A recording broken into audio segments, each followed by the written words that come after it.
farm, family, community. This is Midwest Farm Weekly. Good morning and welcome to Midwest Farm Weekly. I'm Elaine Wells. On today's show, cicadas are starting to emerge and they will be out in numbers not seen since 1803. Find out where to view them and how to track them. Plus a local steak fry event to celebrate May as National Beef Month. And taking the classroom to the farm. We tag along as hundreds of kids get a lesson in ag. In your news headlines, at least 9 states have now detected bird flu in dairy cow herds, so USDA is taking action to get ahead of this disease and limit its spread. Before interstate movement, lactating dairy cattle must receive a negative test for influenza and an approved National Animal Health Laboratory network. Farmers only have to test up to 30 animals in a given group. The cost of the test is covered by the government. Turnaround times for test results are expected to be quick. A positive test triggers additional steps for the farm. State leaders stress that our milk supply chain remains safe. Pasteurization kills the virus. Raw milk is a concern, but it is illegal to sell that in Wisconsin. The goal of these new rules is to keep the bird flu from infecting more dairy herds and the people who are working with those animals. This weekend, 3 local fiber farms are welcoming the public to learn about sheep, llama, alpacas, goats, and more. I visited Velvet Sheep Farms for a preview. It's been a great adventure so far. In 2018, first-time farmers Joshua and Kelly put down roots just north of Sheboygan. We had to start from the ground up. The first spring I put in all the fencing, well, most of it at least.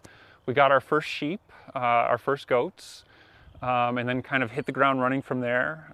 We had our first year, we were pretty inexperienced, so we had a baby boom. The next spring we doubled our flock in 1 year. Because we didn't keep our ram separate. Right now we have 23 sheep and 9 goats. The animals are raised for their wool. It is turned into yarn and felted goods. Some of them are more outgoing than others. One thing I've learned is that sheep and goats, first of all, between the two of them, they have distinctive personalities. And then even like with each individual, they act differently. So we have some sheep that are like, especially if you have snacks, are more than happy to come up and grab a nibble out of your hand. The property is also home to a bed and breakfast, welcoming guests from all over the world. We have 3 rooms. Each one offers something a little different. So we have like our king size suite that has a king bed all the way down to our full bed, which is kind of our traveler special. Every room has a private bathroom. We serve a full country breakfast in the morning, so all of our guests get the full spread. Giving these farmers a chance to share their story, whether visitors are staying for a week or just a few hours on a field trip. So it's been a very rewarding experience to have kids come out and, you capture the moment. It's always fun with kids because when they're here, they get caught up in everything and everything's distracting, so you don't even know if they're paying attention. But then we hear from their parents that like all they could talk about for 3 days afterwards was like their favorite goat or their favorite sheep. It's more than a business model. It's a lifestyle, creating high quality goods and experiences for the community. We kind of plotted out the life that we wanted to have and how we wanted to raise a family and kind of settled on this. And then it was just our mission to make it happen. The Spring Fiber Extravaganza is underway this weekend. It's free to visit all 3 farms. Be sure to pick up a punch card for a chance to win some great prizes. LondonDairyAlpacas.com, just one of the farms you can visit, and you can get the details on their website. A local organization expanded its number of orchards across the area. Local 5's Ryan Kudish shows us what it takes to get this community working together. New Leaf Foods, as well as faculty and students at New Leaf Prep Academy, got to work expanding their orchard. The group successfully installed apple, pear, peach, cherry, and plum trees, as well as supportive pollinator plants and asparagus. This expansion was made possible through many sponsors, including Prevea, WPS, Humana, RE Management, the law firm of Conway, Olenichek, and Jerry, and Green Bay Cohort Team 5. Paige Kristoff, who serves as the head of schools for New Leaf Prep Academy, says this orchard will help in many ways. A lot of education here on nutrition at New Leaf Prep Academy. This provides another aspect of that, just showing them where their food is coming from, because a lot of students don't actually know where their food is coming from. Helping them to understand that growing our own food eliminates food miles, which is a negative impact on our earth. This orchard adds to the growing list that New Leaf Foods has planted throughout the area. Christoph explains the overall benefits this orchard will have for the school. Understanding where their food is coming from, understanding how to grow their food, eliminate pests. How can we do that in a way that's environmentally friendly? So a lot of education will come from this, as well as obviously filling their bellies in the lunch program. But don't just take her word for it. Third graders Noah and Micah say it's important to have fresh food. Because the second it comes off the plant, it starts losing its nutrition, and then it's a lot healthier. You get more nutrition in it when it's freshly picked, and it's just really good to have. Fellow third grade students Mila and Sophie say they learned important skills and had a lot of fun in the process. That for fruit trees that it has to at least be 2-3 feet to be able to fit the tree in. That it's very important to grow trees because it's good for our environment. It was really cool because everybody in the school came out, and this is our first time planting trees that grow fruits on them. And that's Namely Speaking. I'm Ryan Kudish, Local 5 News. New Leaf Foods is also collaborating with the city of De Pere to install 2 community orchards at local parks. This spring offers an amazing opportunity to experience the rare emergence of periodical cicadas in Wisconsin. With their extended 17-year life cycles, Wisconsinites only have a handful of opportunities in their lives to observe this phenomenon. After 2024, your next chance won't be until 2041. UW has introduced a new website that covers the biology, ecology, and potential location of these insects. You'll find photos, historical videos, and a tool to report cicada activity if you spot it. Of all of the locations in Wisconsin, the Lake Geneva area will be the most reliable place to view these periodical cicadas due to their well-established record there, especially along the northern side of the lake. A few other hotspots include the Janesville area and Beloit. When visiting these spots on the map, your ear may be the best tool to cue you in on the presence of cicadas. Welcome back to Midwest Farm Weekly. The Calumet County Farm Bureau hosted the first classroom on the farm at Wolt Farms in Brillion. Samantha Petters was at the event to give you a taste of this unique experience for students. 400 fourth grade students across Calumet County took a field trip to a local dairy farm to learn about dairy cows and life on the farm. They're learning all about Wisconsin's diverse agriculture. They're hearing from the vets that are actually on this farm every day.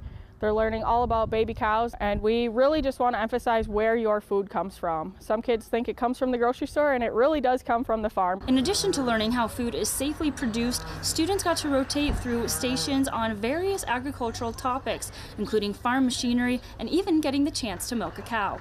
We were able to see a baby calf get birth, and I thought that was really cool because I've only seen that on the TV, and my dream was to see it in real life. For her brother, his favorite part of the trip was seeing how all the farm machinery works. We went to go see all the tractors, and we found out that there's one that can be controlled by itself, and one's cost $1 million.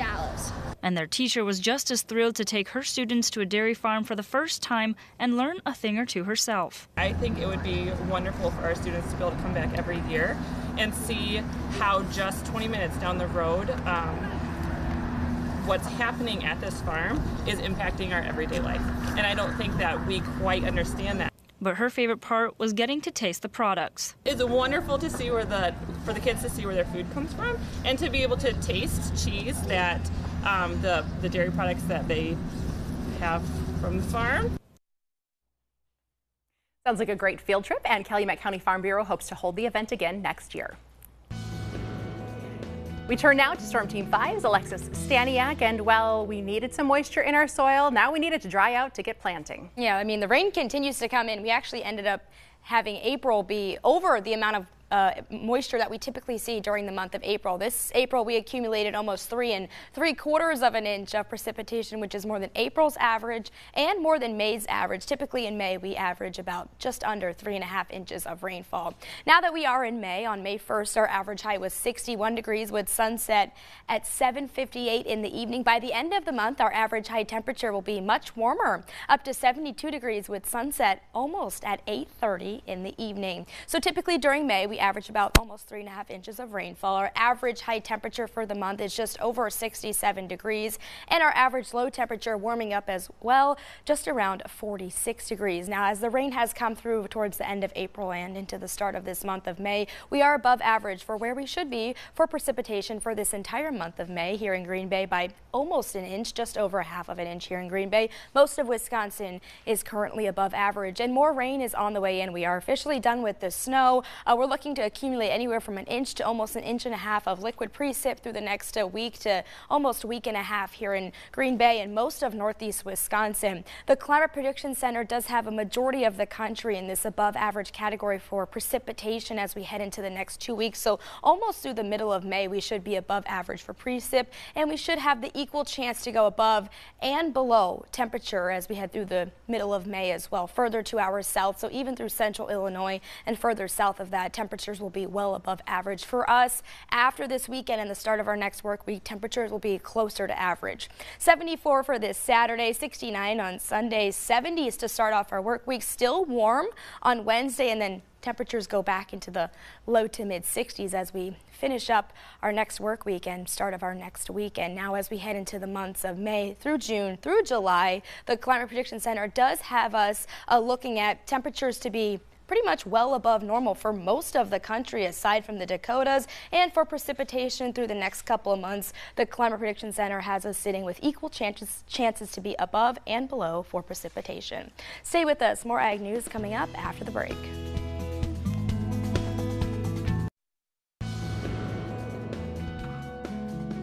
Well, Jeremy Hansen here from Fox Valley Technical College for Life on the Farm.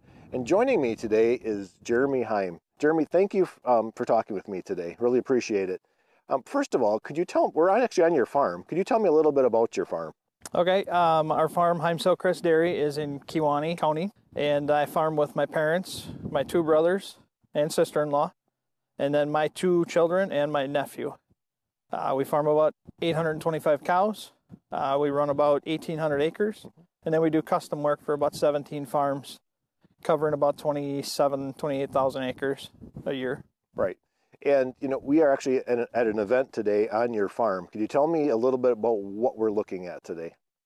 So every day in our company, we look at what we can do to help the environment or the community, make it safer, cleaner. So today we are actually looking at a low disturbance toolbar for applying manure. And we got a couple different scenarios of a sprayed off field last year, alfalfa field that we're going to apply into, and then a growing green cover crop that we plan to plant corn in green. Mm-hmm. So this bar gives us an option to apply manure prior to planting the corn, and then we come in and plant corn and hopefully off to the races.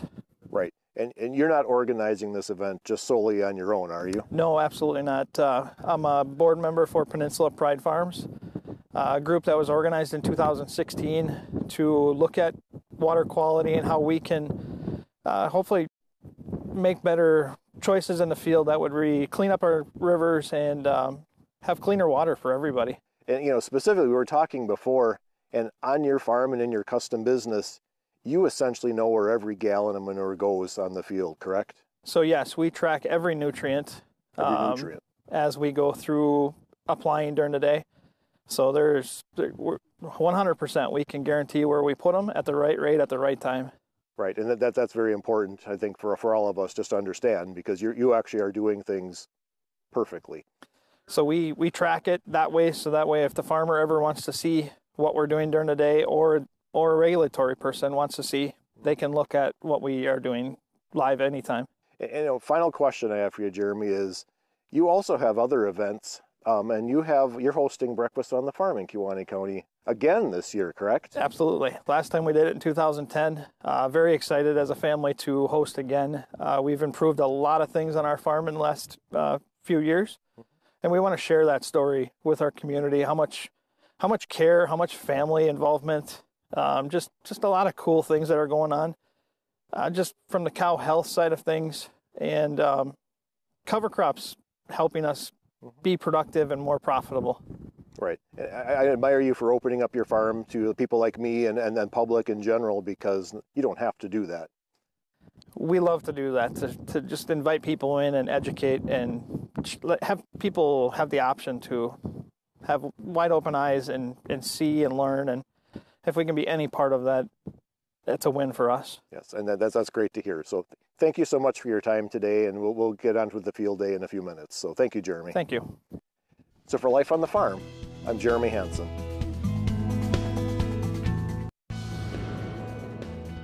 Welcome back. The Wisconsin Beef Council has named the best burger in the state. You'll have to head to Hazelhurst, just south of Minocqua, to Pickles Bar and Grill. Their all-American burger is a half pound with lettuce, tomato, raw onion, smoked garlic mayo, and your choice of cheese. The burgers at Pickles consist of a craft blend of brisket, short rib, and ground chuck with a house blend of seasoning. We understand a secret panel of 3 judges traveled to the Elite 8 restaurants named in the contest. Here's the team from Pickles with their trophy. We recommend giving all of the finalists a try, and you can see that full list on our website, wearegreenbay.com. As we celebrate Beef Month, May, Winnebago County Farm Bureau is hosting its annual steak fry. Rebecca Poppy is here from the host farm. Good morning to you. Good morning. Well, we love this event. Is called the Drive-By Steak Fry, but you're hoping people park and do a little exploring, right? Correct. Yes, we have stations going to be set up around our farm for kids and adults to go around and learn a little bit more about our farm. Well, let's talk about the beef portion of the event first. You have a pretty big menu. Are you asking people to order ahead of time? Yes, yes. There is a number that you can text and get a menu and tell them what you would like. Tell me some of the highlights. What seems to be popular? Well, everybody likes the steak plate for sure. Okay. It's a ribeye steak, so.